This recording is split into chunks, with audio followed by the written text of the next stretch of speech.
Suffisait amplement. Ben, on va pouvoir en parler d'ailleurs dans un instant avec François Asselineau. C'est un GG du jour, le candidat à l'élection présidentielle, l'homme qui connaît par cœur ces traités européens qui empêchent la France d'être la grande nation qu'elle est, de grandir aussi, de se relancer économiquement. François Asselineau, GG du jour, candidat à l'élection présidentielle, c'est dans un instant, direct sur RMC, numéro 23.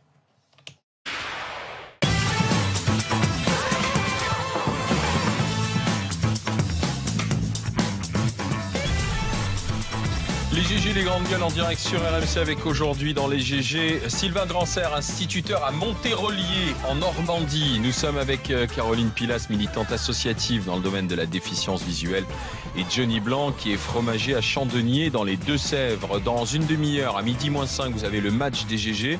Vous m'envoyez match par SMS au 732-16, vous jouez avec nous et vous gagnez une semaine dans un club, hôtel ou résidence 3 étoiles, club de vacances. C'est le cadeau des GG. Mesdames, messieurs, donc match par SMS au 732-16 pour être tiré au sort et jouer avec les grandes gueules. Et il est temps d'accueillir notre GG du jour. RMC, la grande gueule du jour. Il s'agit d'un candidat à l'élection présidentielle. Il s'agit de François Asselineau. Bonjour. Bonjour. Il n'y aura donc pas de deuxième débat entre les 11 candidats, parce que ce soir, France 2 n'a pas réussi à vous mettre d'accord. Je ne sais pas d'ailleurs précisément ce qui s'est passé. Donc ce soir, vous êtes sur France 2, mais les candidats parleront les uns après les autres. C'est pas de la faute de France 2, c'est que simplement il y a eu 3-4 candidats qui ont joué les divas. Ce sont les aristocrates des sondages. C'est-à-dire que M. Mélenchon a considéré que c'était la plèbe les autres, et donc il fallait pas qu'il parle avec eux. Voilà. Il craignait quoi ? Donc, il craignait sans doute ce qui s'est passé le 4 avril lorsqu'il y a eu les 11 candidats. Les Français ont découvert à cette occasion qu'il n'y avait pas 5 candidats mais 11, et que les 6 qui avaient été écartés dans un premier temps par TF1 avaient des choses à dire. Et ce qui est intéressant dans un débat, c'est pas seulement le fond du programme. Parce que moi, je ne me cesse de dire que les promesses que font les autres candidats, 90% ne pourront pas être mises en œuvre parce qu'elles sont contraires aux traités européens. Bon. Mais ce qui est intéressant, c'est pas seulement le fond des programmes, c'est aussi de comparer les personnalités. Voilà. On avait pu voir à cette occasion, les Français avaient pu se faire une idée sur la connaissance des dossiers, l'opiniâtreté, la capacité de répartie, le sang-froid. Voilà. Et c'est ça que ne veulent pas les prétendus grands candidats. Ils veulent rester bien à l'abri de sondages falsifiés pour être ensuite sûrs de ne pas être confrontés. Pourquoi falsifier les sondages ? Parce que quand je vois les derniers sondages, si vous voulez, ça me fait ça vraiment rigoler. Voilà. C'est-à-dire ? Quand vous met à 1%, ça vous fait rigoler ? Oui, ça me fait rigoler, oui. C'est-à-dire ? Parce que moi, écoutez, nous avons rassemblé 1% des suffrages, par exemple, au régional de 2015, alors qu'il y avait beaucoup plus de candidatures et que j'étais inconnu. Voilà. Et entre-temps, notre mouvement politique, nous avons multiplié nos adhérents par plus de 3. Voilà. Et moi, quand je suis dans la rue, je fais des réunions. Hier soir, par exemple, j'étais à Nantes et il y avait plus de 900 personnes. On a refusé de monde dans la salle et des gens qui restent jusqu'au bout dans un état de grande ferveur. Voilà. Donc vous êtes sous-estimé, c'est ça ? Oui. Oui. Alors quand je vois que M. Macron est donné à 25% des voix, alors qu'il annule les uns après les autres tous ses meetings, à Charleville-Mézières, à Amiens, encore un autre, je me dis qu'il y a quelque chose qui cloche quelque part. Alors attention, parce que je me souviens qu'en 2012, Nicolas Sarkozy faisait le plein des meetings, il a perdu. C'est-à-dire que le nombre d'adhérents, de militants qui expriment effectivement une ferveur dans un meeting ne donne pas forcément le résultat de l'élection présidentielle. D'accord, c'est bien. Écoutez, on va voir dimanche. On verra dimanche. Mais une question quand même, parce qu'on a bien compris, parce qu'on maintenant on vous connaît et vous avez un programme très clair. Vous dites on ne peut pas renégocier l'Europe. Ceux qui vous promettent une renégociation de l'Europe, c'est pas possible parce qu'on n'est pas tout seul et qu'on n'y arrivera pas. C'est ce que promettent notamment Jean-Luc Mélenchon, Madame Le Pen, ou d'autres, Madame Le Pen. Vous dites donc il faut sortir de ce système. Mais cette sortie du système fait peur. On en parlait tout à l'heure. Il y a par exemple, semble-t-il, des Français qui ont un peu de patrimoine qui sont en train de se renseigner pour savoir s'il n'est pas temps de quitter la France si jamais on repasse au franc. C'est ce que vous préconisez. On dit on va aller au Luxembourg notamment, on pourra placer notre argent en assurance vie. Mais moi, j'ai pas de patrimoine, à votre avis ? Oui. Je sais pas. Dans la déclaration de patrimoine officielle, je suis, paraît-il, l'un de ceux qui en ont le plus. Vous n'avez pas peur de votre argent ? Ce qui est quand même un peu fort de café, parce que moi, je n'ai finalement qu'un salaire de haut fonctionnaire. C'est vrai que je suis quelqu'un comment dirais-je, d'économe.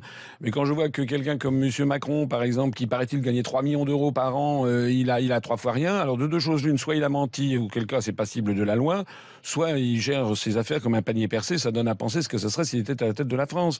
Bon, moi, j'ai du patrimoine patrimoine un petit peu. J'ai un appartement à Paris, j'ai une maison de campagne, et puis j'ai de l'assurance vie. Est-ce que vous croyez craignez pas votre vraiment patrimoine si on repasse au franc? Mais écoutez, est-ce que vous croyez vraiment que je proposerai aux Français quelque chose dont je serai la première victime? On raconte n'importe quoi aux Français. Le problème, c'est qu'il n'y a jamais eu de débat de fond sur l'euro. Il y a un principe de droit international qui s'appelle la lex monetae. Lorsque nous repasserons au franc, un nouveau franc, ça ne sera pas le franc d'avant, ça sera un nouveau franc, eh bien les dettes et les emprunts seront convertis en francs, point. Il n'y aura strictement aucune augmentation des dettes ou des emprunts, aucune différence. On a d'ailleurs pu le voir dans le sens inverse lorsqu'on est passé du franc à l'euro ou du Deutschmark à l'euro. Vous savez, en 1992 ou 93, vous aviez des gens qui avaient acheté par exemple des obligations de l'Allemagne en Deutschmark, qui était la monnaie la plus solide du monde, et puis d'un seul coup, l'Allemagne a dit vous allez être remboursé en euros. Il y avait un certain nombre de gens qui auraient pu se dire légitimement moi l'euro je ne sais pas ce que ça va être, alors que je voulais être remboursé en Deutschmark. Ils ont eu quoi? Ils ont eu leurs yeux pour pleurer, tout simplement. C'est-à-dire qu'il n'y a pas de négociation. Le problème possible. avec votre histoire, c'est qu'il n'y a pas de précédent en fait. Mais il y en a qui ont refusé d'aller vers une monnaie unique, vers l'euro, d'accord, très bien. Mais il n'y a pas d'exemple en Europe d'un pays qui a changé de monnaie, qui a été vers l'euro, puis qui est revenu. En tout cas, la question, c'est ça qui est assez effrayant pour certains. Mais non, mais écoutez, c'est les gens, ils disent on saute dans l'inconnu, mais on a sauté dans l'inconnu quand on est entré dans l'euro, et l'euro est en train d'aller au désastre.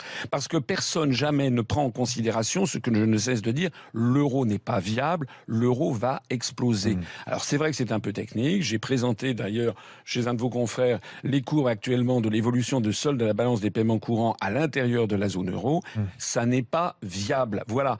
Et d'ailleurs, l'euro est à l'origine de la croissance continuelle du chômage en France. Si les Français commettent l'erreur le chômage a commencé à progresser en France à la fin des années 70, début 80. Il n'y a pas l'euro, il y avait le franc. C'est vrai, mais dans les années 80... On sortait des 30 glorieuses, il y a eu 2 chocs pétroliers, ça n'a rien à voir avec l'euro. Dans les années 80, on estimait qu'1 million de chômeurs, ça serait la catastrophe. On en est à 3,6 millions de chômeurs de catégorie A. Peut-être parce qu'on accepte ce chômage massif. On a eu 1 million de chômeurs en plus sous Sarkozy, on a eu 1 million de chômeurs en plus sous Hollande. Si les Français commettent l'erreur d'élire un Sarkozy bis, c'est-à-dire M. Fillon, un Hollande bis, c'est-à-dire M. Macron, on aura, dans 5 ans, 1 million encore de chômeurs en plus. Et on continuera à démembrer la France et notre patrimoine public et privé. Pourquoi l'Allemagne, qui a l'euro, a de la croissance et réduit le nombre de chômeurs alors? Parce que l'Allemagne, c'est l'Allemagne et la France, c'est la France. Voilà, c'est aussi simple que ça. Parce que l'euro est une espèce de cote mal taillée entre les monnaies qui la composent. C'est-à-dire, le taux de change externe de l'euro par rapport au dollar. C'est un mélange entre ce que serait le Deutschmark, le franc, la lire italienne, la drachme grecque. Donc, il se trouve que c'est donc une monnaie qui est trop bon marché pour la compétitivité de l'économie allemande. C'est la raison pour laquelle ils vendent énormément à l'étranger, parce qu'ils ont une compétitivité supérieure à la nôtre. Et cette compétitivité, et c'est ça le drame de l'euro, et c'est ça sur lequel aucun candidat à part moi ne s'est exprimé, cette compétitivité de l'Allemagne ne cesse de s'accroître par rapport aux pays du Sud. Voilà. Alors ça veut dire quoi? Ça veut dire qu'effectivement l'Allemagne dégage des excédents commerciaux de plus en plus géants, 247 milliards d'euros l'année dernière, c'est-à-dire supérieur à la Chine.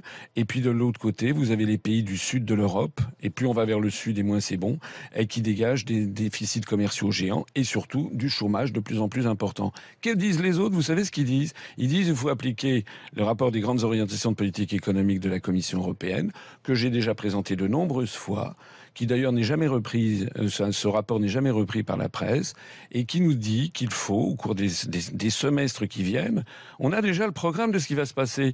Il faut baisser, paraît-il, l'impôt sur les grandes sociétés, augmenter la TVA sur monsieur et madame tout le monde, diminuer le SMIC, voire le supprimer, diminuer les prestations chômage, précariser toute la société, ubériser toute la société, les artisans taxis, les médecins, etc., etc. Continuer la politique de rigueur. Voilà tout le programme qui, lorsque les flonflons de l'élection présidentielle se seront éteints le 7 mai au soir, les Français découvriront, alors ça ne sera pas les grandes gueules, n'est-ce pas, ça sera la gueule de bois, ils découvriront qu'on recommence les mêmes politiques qu'antérieurement. Sylvain Granser. Il y a une vraie singularité avec vous, honnêtement. J'ai lu votre programme, je vous ai écouté attentivement. Je trouve vraiment il y a des choses extrêmement pertinentes sur la défense des plus petits. Enfin, je pensais vous coincer plus facilement. Finalement, il y a plein de choses où je suis tombé d'accord avec vous. Voilà.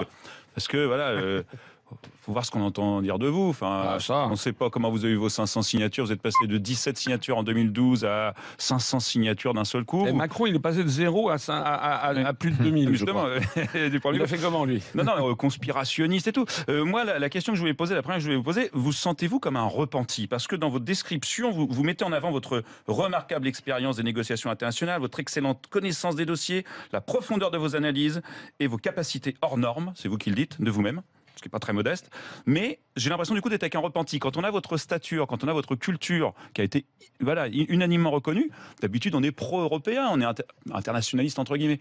Et j'ai l'impression que vous êtes une espèce de repenti du système. C'est pas un repenti, c'est que vous étiez comme ça avant.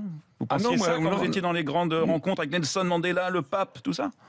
Oui, déjà à l'époque. Moi, quand j'étais jeune, quand j'étais étudiant, j'avais voté pour la liste de l'UDF aux élections européennes de 1979. J'étais donc très, très pro-européen. Mais progressivement, j'ai changé, notamment dans les années du pouvoir. Vous avez souligné, effectivement, j'ai été dans des cabinets ministériels. J'ai notamment accompagné Jacques Chirac dans de nombreux déplacements à l'étranger. Et quand je dis accompagner, c'est que je préparais une partie des dossiers et que je participais aux entretiens au plus haut niveau. Et moi, ce que j'ai découvert dans les années 90, c'est que nos dirigeants, en fait, n'ont plus les manettes. C'est ça la question.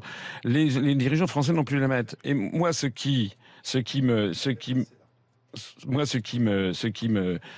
que vous devriez souligner, me semble-t-il, c'est l'honnêteté foncière de la démarche que je fais, parce que rien n'aurait été plus facile pour moi que de continuer sur la lancée. Je serais devenu ministre ou je serais devenu à la tête d'une grande banque, je gagnerais des sommes considérables.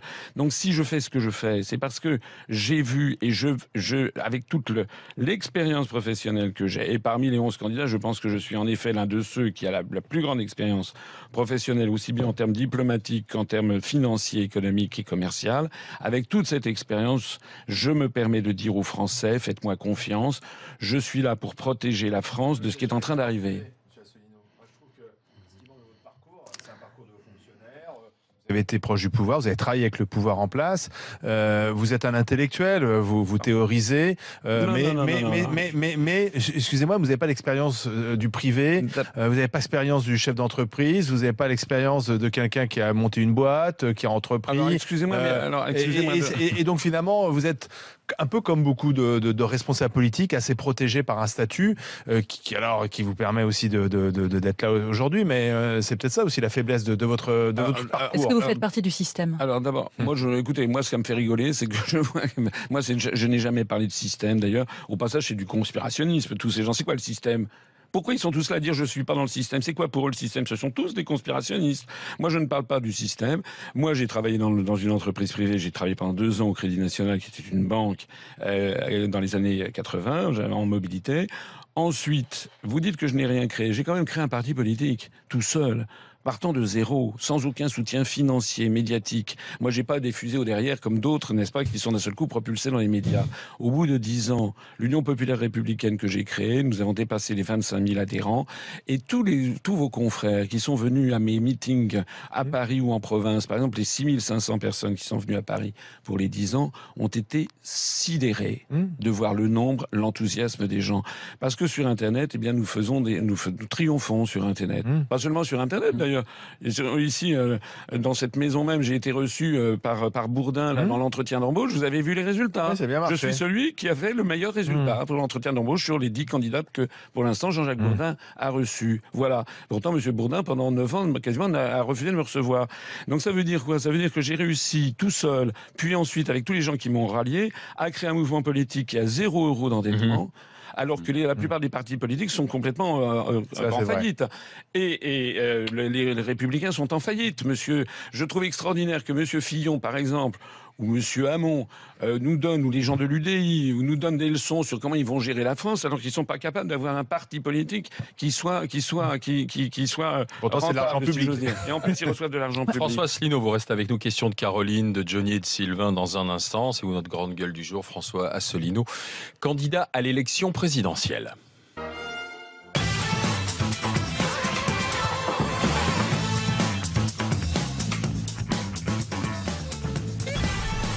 Les GG, les grandes gueules avec aujourd'hui François Asselineau, candidat à l'élection présidentielle. Nous sommes à 3 jours du premier tour, donc de l'élection préférée des Français.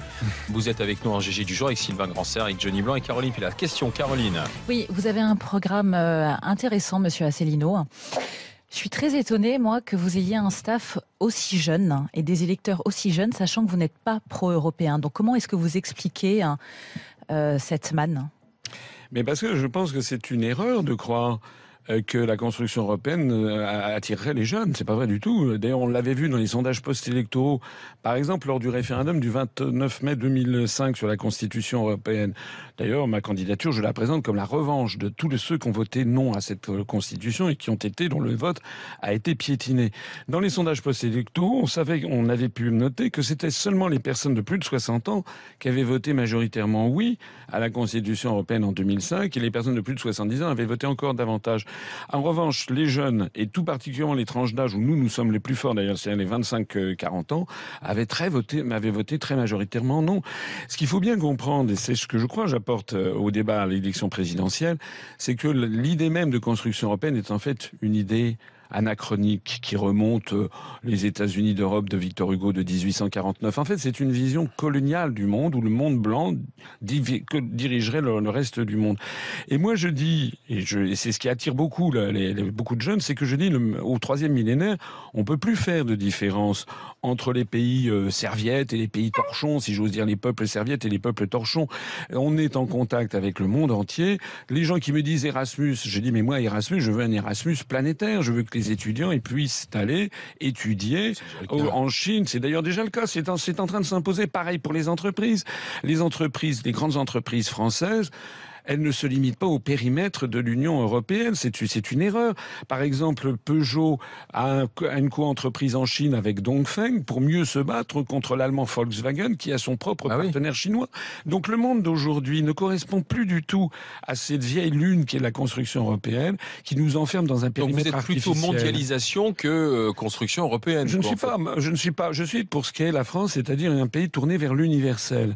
Mais dans le mot mondialisation, il y a quelque chose, il y a un projet économique sous-jacent contre lequel je suis, qui est l'idée que l'on ferait disparaître les nations et que l'on ferait disparaître, par exemple, que tout l'appareil productif français filerait à 15 000 km. Parce que c'est ça qui est en train notamment de créer du chômage en France et par ailleurs de détruire la planète, de détruire l'environnement. Vous savez, il y a eu cette course autour du monde récemment à la voile. Il y a eu 6 candidats qui, paraît-il, ont heurté dans l'océan Pacifique des conteneurs qui flottaient. On est en train de transformer la planète en poubelle parce que l'on fait de plus en plus fabriquer des choses à 15 000 km. Il faut rapatrier la production le plus possible de façon locale, ne serait-ce que pour créer de l'emploi et pour protéger l'environnement planétaire. On a un chef d'entreprise qui est à côté de vous, François. Moi, je vous reconnais une chose, vous êtes au moins très clair, vous êtes le seul des 11 candidats à prôner une sortie de l'Union européenne immédiate. Enfin, immédiate. On lance le processus immédiatement. On est d'accord. Ça ne sera pas du jour au lendemain. On ne va pas sortir en 5 minutes. Vous avez ringardisé Marine Le Pen. Hein. On est bien d'accord. Mais quelque part, oui, mais Marine Le Pen, c'est vrai qu'on fera un référendum, on fera quelque chose. Non, au moins, c'est clair. Pareil pour Mélenchon. Vous avez vu que Mélenchon a dit à Dijon, là, il était hors de question de sortir de l'Union européenne de Londres. Moi, je trouve très bien la clarification qui est en train de se produire. Je suis le seul candidat qui dit aux Français, nous allons faire ce que sont en train de faire les Britanniques, mettre en œuvre l'article 5 vous allez même plus loin, de l'Union européenne. On revient au franc, alors que les Britanniques n'étaient pas passés à l'euro. Oui, mais le processus est plus complexe pour nous. Oui, ils s'en sont très bien portés d'ailleurs. Mais là, je suis pas d'accord sur cette analyse que vous venez de faire à l'instant sur le chômage, par exemple, où la monnaie serait bientôt une des raisons principales du chômage en France. Moi, je pense quand même quelque part qu'on est dans un pays où tout le social repose uniquement sur le travail, et je pense que notre compétitivité, elle est mise à mal par ça, et non pas par la valeur de l'euro. Alors, je ne dis pas qu'il n'y a pas trop de charges qui pèsent sur les entreprises. En particulier, dans mon programme, j'ai prévu de baisser drastiquement les cotisations sociales qui pèsent sur les artisans, les commerçants, les TPE, les PME. Et au passage, j'ai prévu aussi de supprimer le RSI, qui est un véritable scandale. Pour faire quoi à la place ? Je pense qu'il faudrait le rapprocher du régime commun pour s'agissant du RSI. C'est pas ce qu'on demande, nous, les artisans. Alors, s'agissant des charges sociales, moi, je voudrais quand même que les charges sociales ou les cotisations sociales, elles baissent sur ces catégories, mais je voudrais dire et rappeler que les transferts sociaux, les prélèvements obligatoires sont les plus importants en Europe. En Norvège, au Danemark, qui sont des pays qui se portent très bien, alors qu'ils sont beaucoup plus bas, par exemple en Grèce, en Italie ou en Espagne, qui se portent très mal.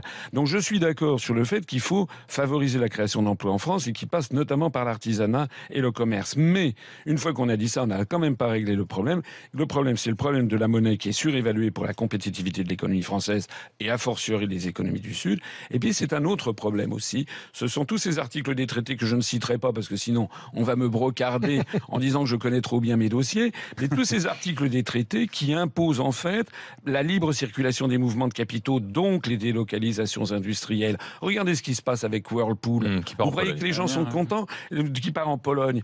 Whirlpool fabrique en France à une société, une entreprise qui est rentable, eh bien met en œuvre l'article 63 et donc va s'installer en Pologne et aucun candidat, je dis bien aucun candidat, ne peut répondre à la détresse des ouvriers de Whirlpool, sauf moi qui dis si on sort de l'Union européenne, ça on pourra l'empêcher. Les autres mais derrière, restent dans l'Union ça européenne. induira aussi une hausse des prix parce que Whirlpool vous répond, ça nous permet aussi d'avoir des prix compétitifs sur le marché de l'électroménager avec du bon matériel, de nouvelles technologies.